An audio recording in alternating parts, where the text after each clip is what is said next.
पुणी टार्गेट रे गो माफिया बालेश्वर भद्रक और मयूरभंज विभिन्न स्थान में गो माफिया रेड राज्य में बेआईन गो चालाण और गो माफिया नेटवर्क को संपूर्ण भाव में ध्वंस करने बड़ धरणर ऑपरेशन गतकाली मध्य रात्रि पुलिस एक स्वतंत्र टीम विभिन्न संदिग्ध गो माफिया घर और आडा उपर एककालीन चढ़ाऊ करुछि। बालेश्वर जिलार प्राय 7टी भिन्न भिन्न स्थान में मेगा रेड चली सूचना देछि पुलिस। जलेश्वर भोगराई बस्ता और बालियापाड़ थानार विभिन्न अंचल में रेड चली। रेड समय माफिया ठारू स्कॉर्पियो बाइक बैंक पासबुक जमी कागजपटा सुना गहना आदि जबत होइछि। या सहित किछि गो माफिया अटक रखिछि पुलिस। सेपटे मयूरभंज जिला झारपोखरिया थाना अंचल दुईटी पृथक पृथक स्थान में चढ़ाऊ चली।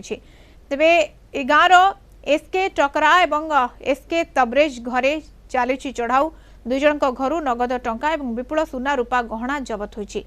सेपरि भद्रक रे मध्य विभिन्न गो माफिया घरे रेड करा जाउछि। टाउन थाना अंचल में 3 जन गो माफिया घर समेत पुराणा बजार थाना अंचल में 3 जन गो माफिया घरे रेड चली।